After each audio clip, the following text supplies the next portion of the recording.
Hi, this is Trinesha Cottrell, and today I wanted to talk about pray, seek God, and wait. So, what made me want to talk about praying, then seeking God, and then waiting is earlier today I was watching this video, and it was a testimony about this young lady and her path to her relationship with God and things that she prayed for in her life and her journey and the things that she's done in her life. And as she talked, this young lady was younger than me, and the wisdom that she portrayed was so inspirational. Her testimony was inspirational. And it's so funny because I always say we get spiritual amnesia. Like whenever we get blessed, we're like, "Oh my gosh, I can't believe God did this for me." Like we don't know that he is the God that he is.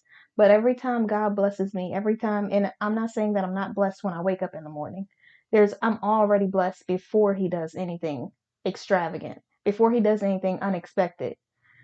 But when he does the unexpected, something in me is like, oh my gosh, like what? Did God really just come through like that? Like I know he's gonna come through. I know that he is the God that he says he is. I know he's a God that he cannot lie, but he really did not lie when he said when he made me a promise, he kept that promise to me. When he said that he was gonna do something, he did what he said he was gonna do. When God said that this is not the end, that this is only the beginning of your life, he did not lie. Like he really meant that this is only the start. It might feel like this is a finish line or this is an achievement, but this is not the end. Until I breathe my last breath, every single day will be another opportunity for me to do something else, for me to do better, for me to make a better choice, for me to do things that benefit the kingdom of God. And that's how I want to live my life. And so, as I listened to this young lady, she talked about how she was never in relationships or anything like that. And she always did things like serve in the church, even at a young age. She's serving in the church and, she's in Bible study and she's doing all of these things that are drawing her relationship closer to God. And she really wanted this thing so badly. And as she was waiting for it, she was like, she just got a little angry, like, okay, God, well, obviously this isn't for me. But God had that thing for her the whole time. He just needed for her to seek him first, and he was going to give her the thing that she wanted so badly. And when she said that, it made me think of in the past when I wanted something so badly. And you could call it the adversary, you could call it whatever you want to. But when she said that, it made me think of when I wanted the thing so badly. And immediately, the first thought that entered my mind, maybe I won't say that, but after I had a moment of thinking the completely wrong way. I just felt like I just felt something in my spirit. And then this sermon comes on right afterwards. And in the sermon, I got my answer to what it was that I was thinking in my mind. And the pastor said something like, sometimes we pray to God for something and we're waiting on it. And you hear some people say, oh, that religious stuff just doesn't work for me. Or I prayed, but nothing happened because it happens at an appointed time, anyways. And they will say things like that and they'll pray for it. And right at the moment, the pastor said, right at the moment when God is about to place it in your lap, when he is about to give you the thing that you asked for something totally different. And God's like, okay, I'm going to hold off on these blessings until you are sure what it is that you truly want. And I feel like that's what God is doing in my life right now, because I say that I want certain things, but then in certain areas, I'm not doing the work to get those things. Am I doing personal work within myself? Yes. But I can't have the things that God is trying to bless me with if I'm going to not be open to receiving it. It would be a slap in the face to God if he was to bless me with something that I would not be able to cherish. If he was to bless me with something that I would not be able to appreciate in the right way. If God blessed me with something and I turned my nose up at it or I just complained about it, or I didn't treat it the way that it was supposed to be treated. That would be me doing a disservice to God and myself. And the sermon was called Commitment or Committing. And it's so funny because every time I hear a sermon, I learn something about myself. Like they really told me. God talks to me this way too. Like whenever I'm praying about something or I'm having a moment where I'm really trying to just have that quiet time with God, and I'm really trying to reflect on the things that are happening in my life, and God will say, if I would have given you this, you would have never appreciated it. And I'm like, you're absolutely right. I had to go through this because I wouldn't have learned any other way. Sometimes God will allow us to go through journeys or trials or tribulations in our life because we won't learn the regular way. If God just gives us whatever we want, we're not going to become stronger through the journey. We're not going to learn the lessons that we need to while we're in the field, while we are going through our journey, while we're on our path. We won't learn the things that God intends for us to learn. We will be too busy receiving all of these things without without any breaking, without any squeezing, without anything that's strengthening us or allowing us to learn lessons in the process. And I'm so happy that God hasn't given me any person yet or hasn't introduced any person to me who it turned into anything. And I know I say that and some people are like, what? That's a weird thing to thank God for. But the more I learn about myself, the more that I'm on this journey, the more that I'm on this path, the more I learn that, hey, you just weren't ready yet. You still have some things that God needs to do in you. You still have some things to accomplish. There's still, and I'm not saying you can't accomplish things when you're in a relationship, but it does take some of your focus away from the things that you're doing when you are with someone else. And people could say, oh no, I never do that. But I always use this example. There's only a certain amount of time in the day. So if you're doing all this stuff with your business 8 hours or 3 hours or whatever else it is, eventually when someone else is introduced into your life, you're going to want to spend time with them. So the time has to come from something. You don't just pull extra time out of thin air. That doesn't happen. So regardless of how focused you are, how well-rounded you are, how healthy you are, time is something that you can't manipulate. And so that's what I mean by that. I don't mean that you are like a weaker person because you're taking time away from something else. That's normal life. That's life. People make time for the things that really matter to them. So that's just inevitable. Don't feel like that makes you weak or that makes you non-focused. You could still prioritize things in your day and in your life, but you still have to make some sort of time for something that you actually care about. And so I just wanted to say that because I hear some people saying, like, I'll have a conversation with different women or different men, and they'll say, "Oh no, my everything I do is exactly the same." Everything's not the same because someone new just got introduced into your life. I mean, unless you say, "Here's a hour block that I just don't do anything in," and then that hour block goes to the person. But it's still changed. There's still something else new that was introduced into that hour block of your life. So that's what I mean. And I'm not saying that it makes anyone lower or higher or whatever else. It's no guide for that. The only guide is God. God is going to lead you however you're supposed to go. And then you just have to check with Him and make sure that this is what He wants for you. And so, and I say that like I know. It's just so funny. But I just really took some time and I really was thinking about the things that I've been through this past year, and I know it's 2023 now. And some people might watch this in the future and they'll say, "Oh, that was a long time ago," or whatever. I don't know. But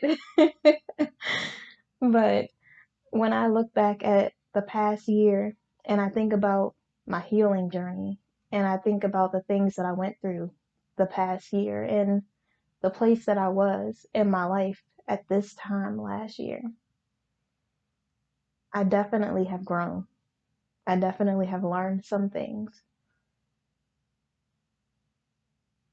You could never change a person into something that you want them to be. If I could take away anything from last year, is you could never make a person into something that you want them to be. They're going to be who they are through and through. No matter what you want for someone else, even if you see that someone deserves something better, they have to want that for themselves.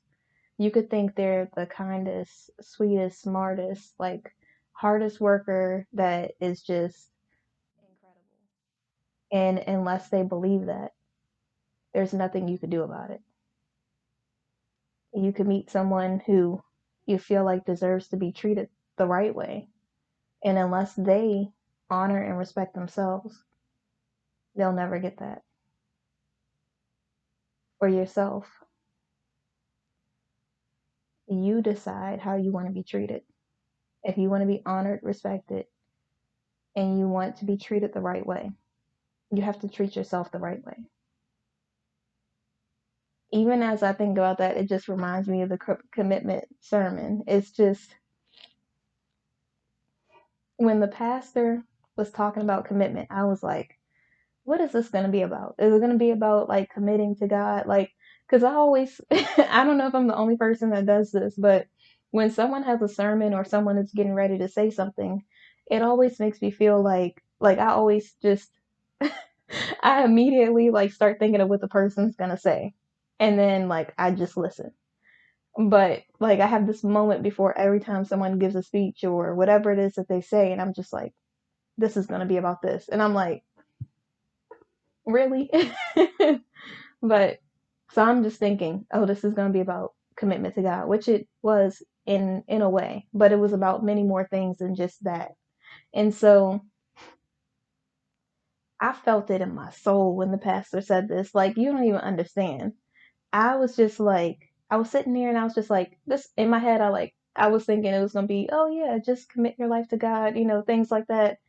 And whew, the pastor came at me like, if if I didn't have to sit up, I would have ducked because like it was really coming straight for me. Like I was like, okay, all right, I hear you, God. Like I hear what you're saying. It was like it says something like you're asking God for something or you want something in your life. I know I'm gonna say this all wrong and I'm paraphrasing, but it was something like you're asking God for something, you want something in your life, and you won't commit to what it is that you're asking him for. You're saying that you want this thing, you want this job, you want this thing to happen in your life with your business or whatever else it is. And before God can give it to you, you're changing your mind. You can't even commit to what you are praying for. And I felt it in my spirit and I heard God say, and I'm not saying this like this is supposed to be for everyone. I just feel like I can share this because I always like consult with God first. And so so in my spirit, I feel it. If it hit me right deep down in my soul, like oof. Like you ever heard someone say like a gut punch? Like that's what it felt like. But in like just like in imagination. Like I imagine that happening, not like in reality. And so and so he says you won't even commit to a prayer, and it made me think about how I would I would have conversations with different women, or I would think to myself, I want someone who, is ready for a commitment or something like that. And it's so funny because you could judge someone else and you not even ready to commit.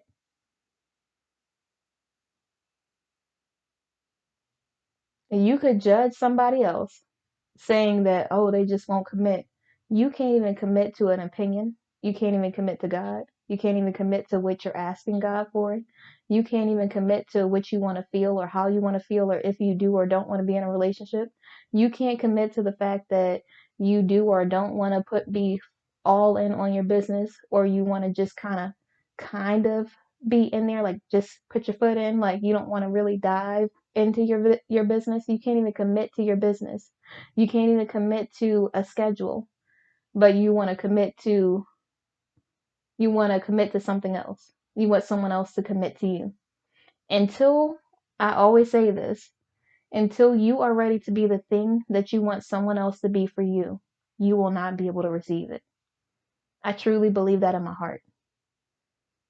Until you are truly ready to be the thing that you want to receive, you will not be able to get it. How are you supposed to get something you don't even know what it is? That doesn't even make sense. You want commitment, but you can't be a person that commits. You want love, but you can't lead with love. You want someone that's kind, but you are so ready to just be about that life, to just bite somebody's head off, but you want someone that's kind.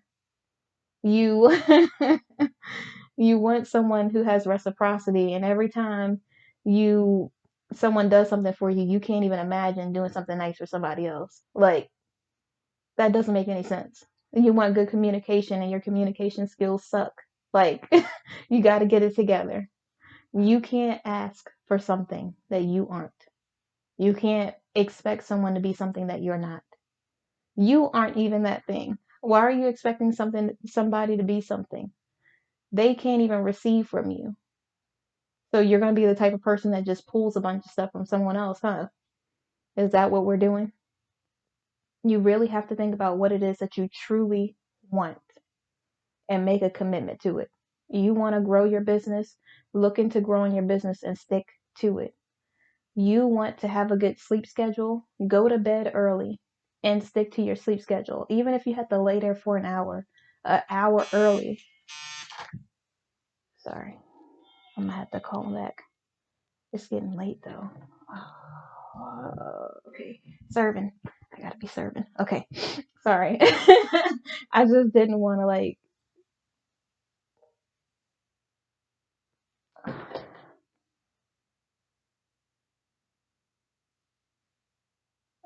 Okay, all right. I had to call back. Okay, sorry. Okay, but yes, it really. When God told me that, it really made me think about what I've been asking for, what I've been asking God for, and why He hasn't given it to me yet. It wasn't that I wasn't healed. It wasn't that I wasn't, working on myself. It was that I was asking for things that I don't even have within myself. The things that I wanted from someone else, the things that I was looking for, I wasn't even being that to myself at all. And it's so funny because we have this definition of what these things are for our lives or what we expect it to look like. And that's not necessarily what it is. Just like the sermon, when I thought that commitment was just going to be about, and not just, but I thought it was going to be about committing to God, but it was about committing to what it is that you're asking for, committing to what it is that you're doing in your life, committing to your relationship with God, committing to the things that you're doing in your life that are kingdom. Sometimes we really feel like we want everyone else to be the problem. Like they are the ones that are doing everything wrong and we're just this perfect person. Nobody is perfect. So before you I see what you did there, God. I was going to say before you try to I'm going to say this all wrong. Before you talk about the speck in someone else's eye, you need to make sure that you are getting the speck out of your eye, getting the sawdust out of your eye. Okay? So before you start judging somebody else, before you start thinking that someone else is the problem or this is what they need to do in their life, what are you doing in your life? Are you doing the things that you need to do?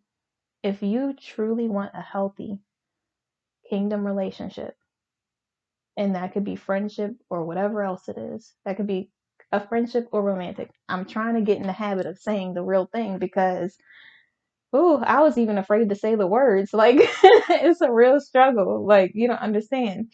And so, and a lot of people would say it's just because of the past. And even though I'm healing, even though I'm in a much better place than I was in the past, sometimes I can still feel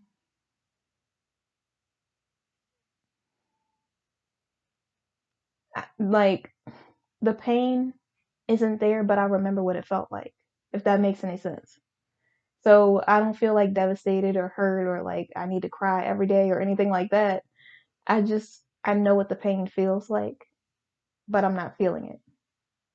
It's like a phantom pain or something, like the phantom phone ring thing. But yeah, it's just, it's one of those things. So every time I think about giving somebody a chance, every time I think about creating a new relationship or building something with somebody else, that that pocket of memory, that old memory of the pain that I felt overrides me allowing myself to be vulnerable every time. It will no longer stop me from becoming vulnerable or giving someone a real chance or walking into it, allowing God to lead me wherever it is that I need to go when I meet someone new. And it's not easy. It really isn't, especially when you felt that type of pain in your life. It's so, I'm gonna do this not because I'm like low key bragging or whatever else you want to call it, but I'm gonna read this.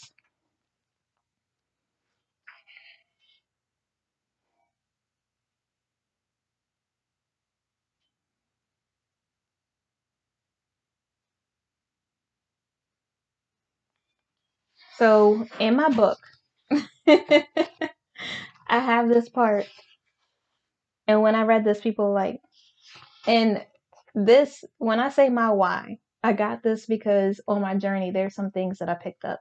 So from AO, I learned, if your why doesn't make you cry. And so sometimes you'll hear me say that in certain videos, but the reason why I do what I do, the reason why I have first love yourself, everything else is because I didn't want any other like woman or man to ever feel like low valued or to feel like they need to settle for anything less than what God has for them or to ever feel like they're not a smart person because they're staying in a relationship or that only smart people just leave right away. It's so hard to leave when your emotions are in it, when your heart's in it, when you've known a person for years or whatever else it is. So I never want to be the type of person. I want to be that person that I didn't have when I was going through my situation.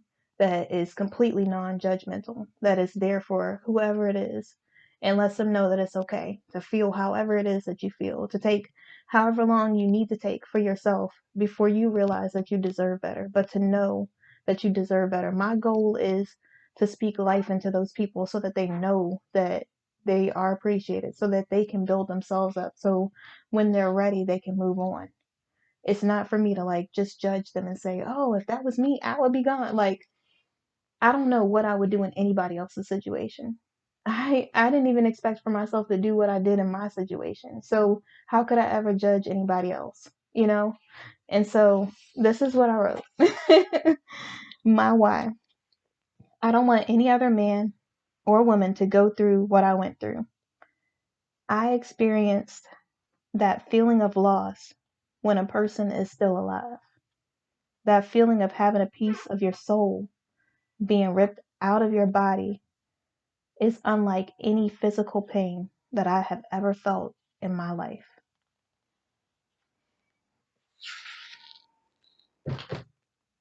That's what I think about every time I meet somebody. Every time someone comes up to me and they say, "Oh, hey, beautiful," or "Hey, how you doing?" or they try to have a conversation with me, or they ask for my number, or whatever else it is, I immediately remember that pain as soon as they say something to me. Every single time. It's a constant reminder. And some women that watch these videos will be like, "Oh, it's so lucky, I barely get hit on," and they'll say things like that like it's a compliment. And maybe, it is a good thing because it's preparing me and I know what I don't want. I don't know, but it's just,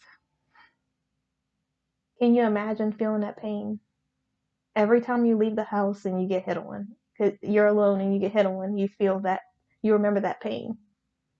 That's what I feel. And I don't wish that for anybody. It's so easy to look at what someone else has and feel like you want that thing because you don't know what it feels like to be in their situation. But everything that looks great is not great.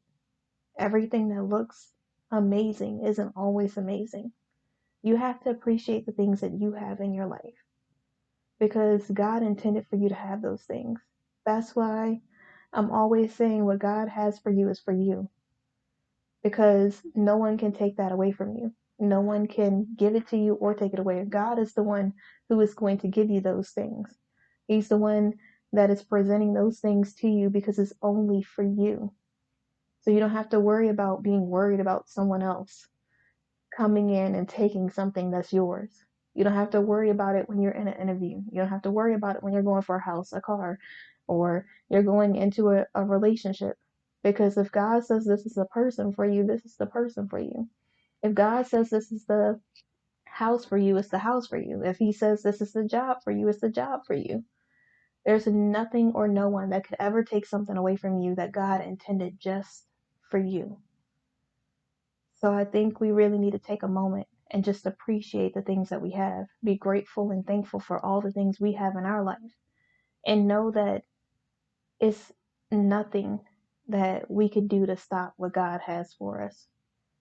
It's easy to feel like a little insecure or to like feel something in a moment when you see someone do something. For some people, I don't get that way because, like I said, I always have hope for everyone else but me. But I'm trying to get into the habit of having hope for myself. Because when I see people and they're happy in a relationship, I'm just like, oh, it just really makes me like feel so good. And I'm just like praying over them like they don't know. But I'm like, God, please just bless this relationship. Allow them to see each other and to turn to each other before they turn to the world. Turn to you first and then turn to each other before they turn to the world. Allow them to always remember the reason why they started being together in the first place. Like, that's the type of things that I say. It sounds so corny and cheesy, but that's really what I do. And I know people will be looking like, okay, like she just standing over there. Like, I'm not doing anything that's that's like abnormal. I'm just praying over the relationship because I really know that there's going to be so many things that are thrown at them. They're going to have to go through so many adversities. They're going to have so many people who see them that feel like, oh my gosh, I want that. Or they're going to have haters and they're going to have people that are in their corner that mean well, but their advice is horrible. So I'm always like, God, just whew, place your hands on their relationship and just be in the center of it. And so that's what my hope is for other people. And then when it comes to me, I'm just like, you said you're going to do it, God. I'm just like, I'm trying to be hopeful. I really am. I have to be able to let go. And it's really hard to just feel like I can be okay with something like that. I can be okay with whatever is about to happen. Like, I can allow what God wants to happen to just happen without feeling like I gotta be in control. Like, I can't control how someone feels about me. I can't control like what's going to happen. Only God has control over that. So it's just like, like I'm holding my breath the whole time, like waiting for the other shoe to drop. I know it sounds like so bad, but I'm trying to get better at it. I really am. I just, yeah. So, in conclusion, when it comes to your life, make sure that you pray first. Pray, about whatever it is that you have in your life, whatever it is that's going on, whatever it is that you're going through. Then seek God. Seek to understand what it is that God wants for your life. Allow him to give you the power of discernment so you can decide if this is what God intended for you in the first place. Allow him to do whatever it is that he needs to do in you and in whoever else it is, if you're praying for relationships or if you're praying for a job or whatever else it is that you're praying for in your life. Allow him to do what it is that God does so that he can make it happen for you in your life at the appointed time. And wait. I know this is hard for so many people to just wait for something, especially when you want it right now at this moment. You can't wait another second. Like, you've been waiting forever. It's been 15 years. Like, whatever it is, like, I know it seems so hard to just wait for it. But waiting on God is better than rushing into something that devastates you any single day of the week. Something waiting on God is so much better than rushing to ruin, because what God has for you is more than anything else that you could ever imagine for your life. It's exceedingly and abundantly above all else. So pray, seek God, and wait, because He always comes through.